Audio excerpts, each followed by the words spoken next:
Today, we celebrate the 29th Sunday of the ordinary time.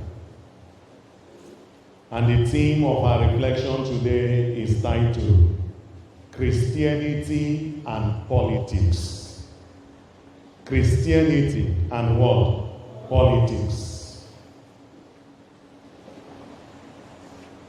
In the gospel reading of today, Matthew chapter 22, verse 15, following.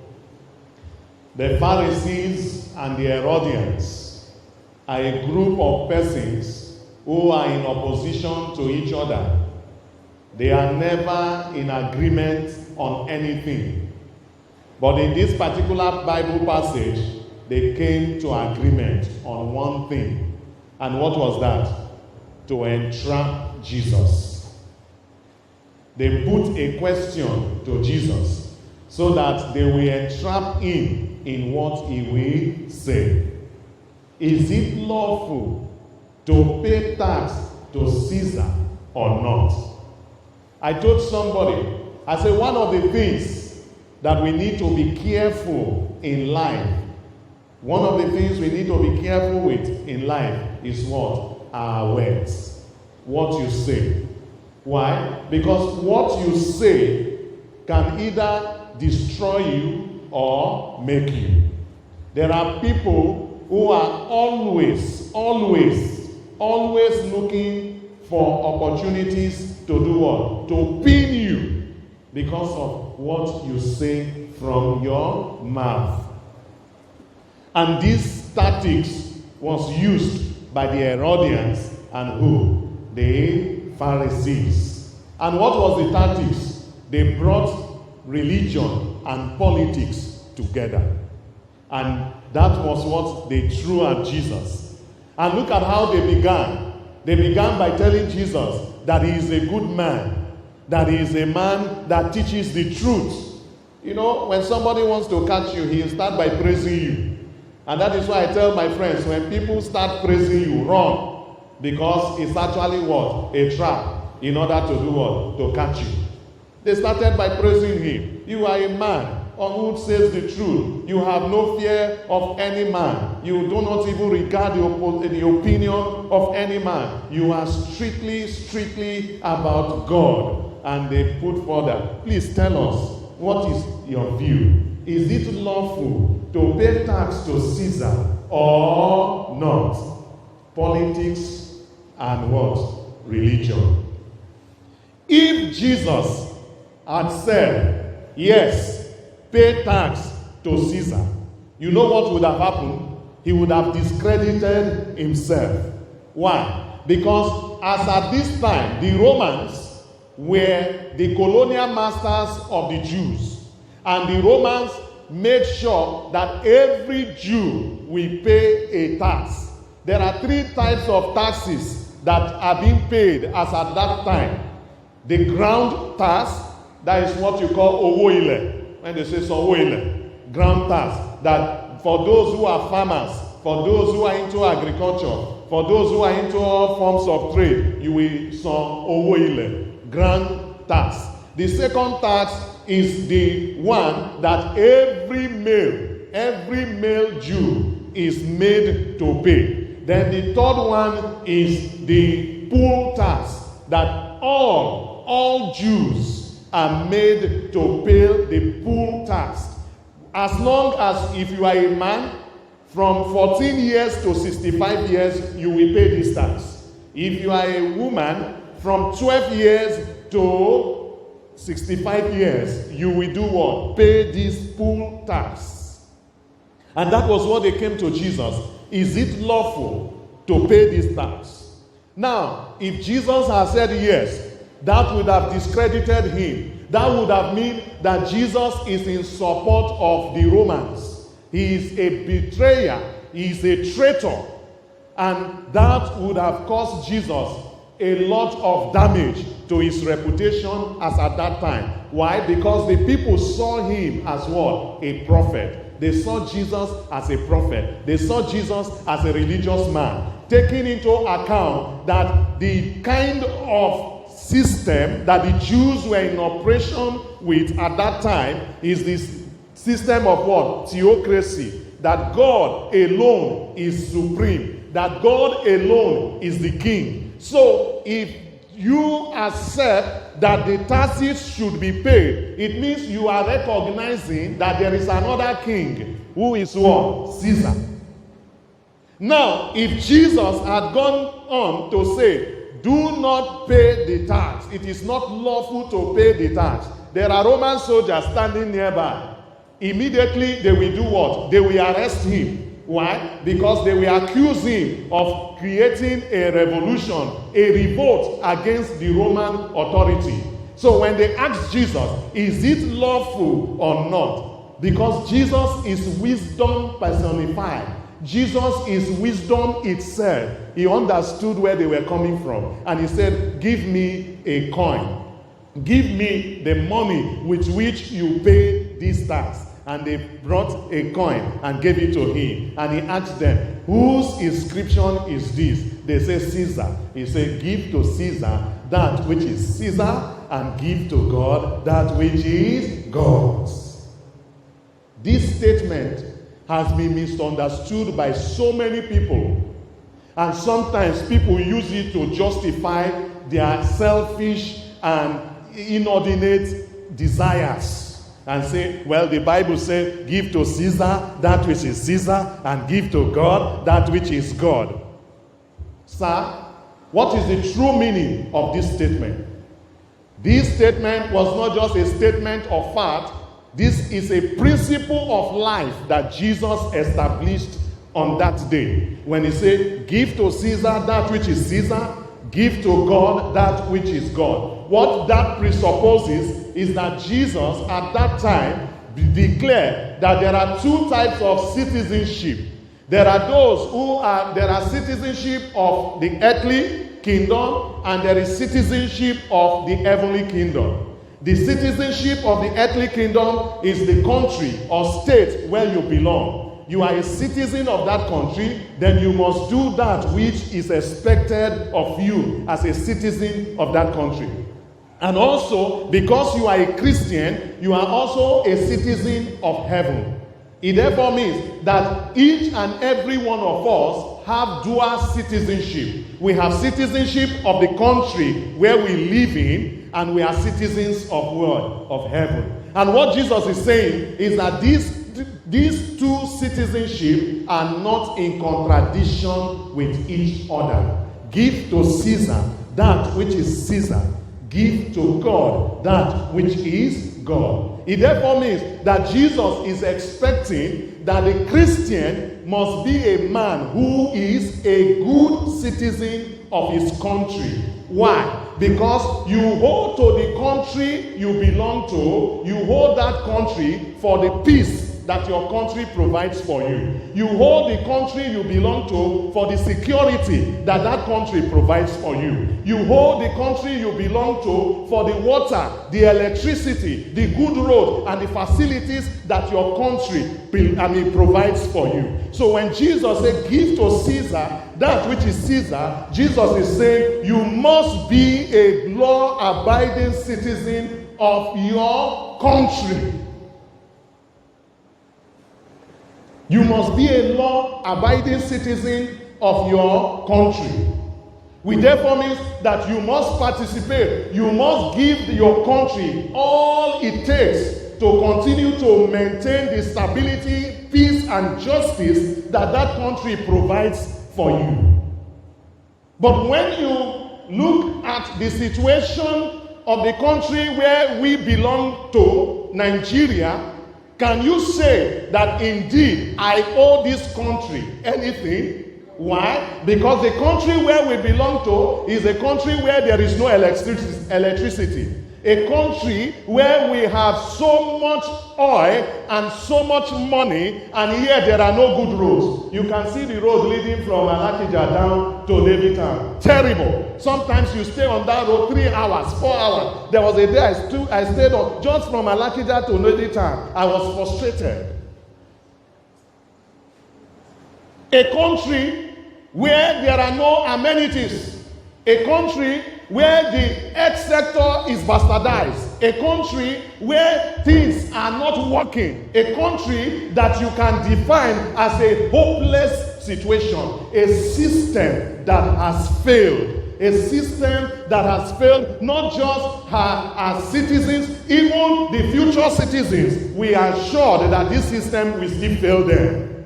And this is the reason why there is an uproar, a movement that is ongoing even as of today. It is your duty as a good citizen of Nigeria, in the face of this injustice, in the face of the brutality of the police system, in the face of the poor governance that we are experiencing, it is your duty as a good citizen of Nigeria to stand up and peacefully protest against the government of our time. It is your duty. That is what it means when Jesus says, give to Caesar that which is Caesar. And in our time, it took the youth of our generation, to rise and condemn the generation that was before them.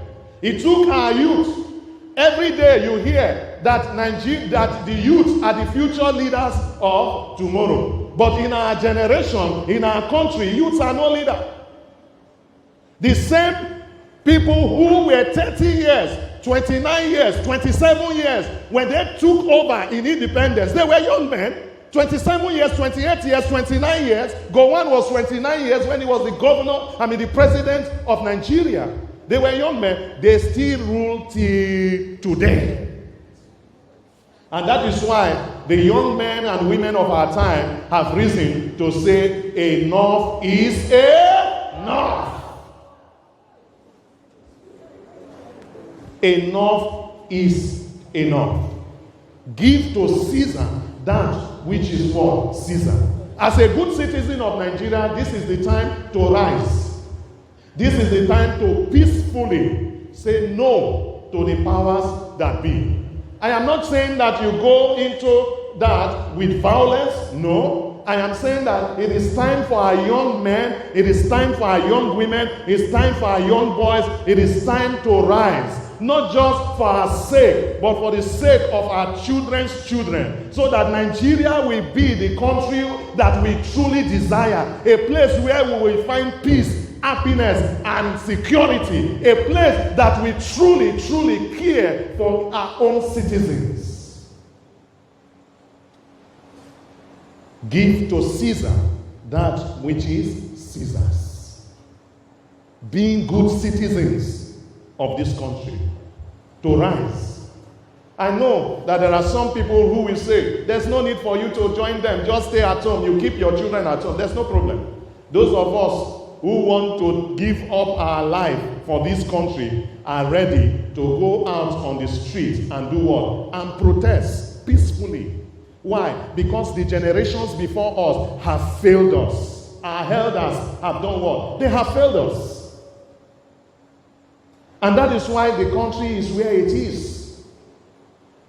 We are not doing this protest because of the Yahoo boys. They say, oh, they are protesting, the protest is for us so that we can continue, because I heard somebody who said, he said, let them continue to protest because at least this will take the police off our backs. No, we do not support the illegality of the Yahoo. We do not support the illegality and the criminality of some element in Nigeria. What we are saying is that we are against the killings of innocent Nigerians who died in the hands of these policemen. I took my time and I did some investigation through the internet, reading and trying to get some materials and understand the pain and the situation that a lot of people are passing through. And I came across a story of a man who came back from abroad and decided to resettle in Nigeria. And he was driving a car just to go to the store, the supermarket, to get something. And they picked him. And when they picked him on the road, I do not know what transpired between him and the policeman. And he was taken away. 4 days, he was not allowed to contact anybody. By the time the wife got the wind of where he was, she went there and begged this policeman, the man who was in charge of the case. And the policeman said to her, go and get me 3 million naira. I will release your husband. And she went and got the 3 million naira from family and friends, brought it to this man. The man collected the money. And after collecting the money, she told him he told her that your husband is dead. That if you want to get married to another husband, I can organize my younger brother for you. What an insult. This is the country where we live. When Jesus said, give to Caesar that which is Caesar, Jesus took for granted that Caesar will be just. He took for granted that Caesar will care for the people. He took for granted that Caesar will be there to defend the rights of the people. That was why he said, give to Caesar that which is Caesar's. But in our present situation, the Caesars we have, the leaders we have, are not ready to come to our aid. Look at the case of the 2020 budget. What is budgeted for health sector for 200 million people? What is budgeted for health sector for 200 million people was about 46 billion naira. What is budgeted for education was 2 billion less than that for 200 million people. But for 456 senators and House of Rep members, what was budgeted for them was 165 billion naira.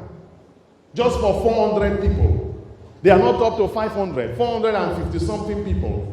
And you have 165 billion as the budget of 2020. And you are saying that Nigeria will do what? We move forward. These men and women are more paid than even the president of America. Donald Trump, if you check his monthly salary in dollars, is about $33,000. But the Nigerian senator earns about 29 million naira. If you convert that to dollar, when dollar was 365 naira, when dollar was 365, they were making about $80,000 a month, even more than the president of America. And that is the country where we belong. And that is why we are saying enough is enough. Enough is enough. Because they do not care about you and I. They only care about themselves. The leaders are meant to serve us. They are not meant to be our masters. And unless, as a good citizen, you rise and you join your voice with the voices of those who are crying, enough is enough. We want an end to the brutality in our community. We want an end to the suffering of our citizens. We want an end to the bad government and the system that has failed us. Unless you join your voice with that voice, you are not a good citizen. You are morally right.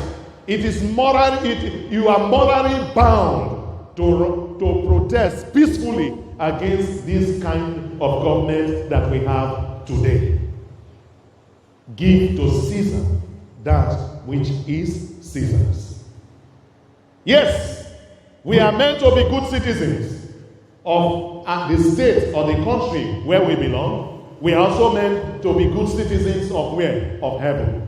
And the only way we can be good citizens of heaven is to have a relationship with who? With God. And the only thing that God expects of me and you is nothing other than what? Worship. What God expects of me and you is to worship Him and to live in peace with one another.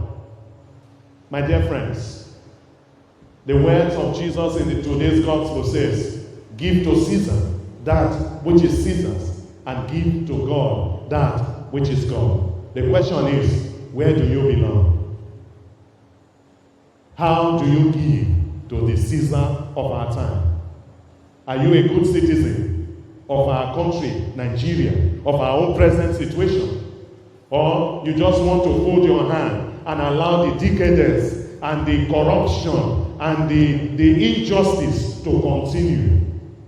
And that is why the Catholic Archdiocese of Lagos supports the protesters as long as the protest is peaceful. And I'm calling you to do the same. It is time for Catholic Christians to enter into politics. It is time for Catholic Christians to enter into politics and be governors of our states. It is time to be members of our House of Representatives. Don't allow the evil and unchristian men to continue to lead us. They will come up with policies that are not Christian. We come up with policies that are anti-human. They come up with policies that are unjust on us and on our children. Their children are not here. Their children are not here. Their children are not in our universities. That is why our universities cannot work. They prefer to shut down ASU. Their children are not in anywhere in Nigeria. They are in Europe and America.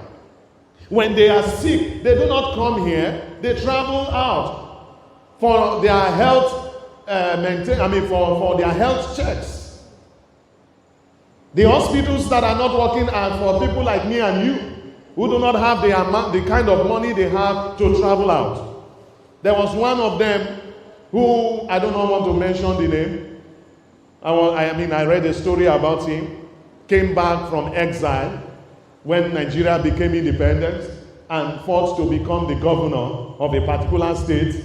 And while he was fighting to become governor, he had only one house somewhere, only one house.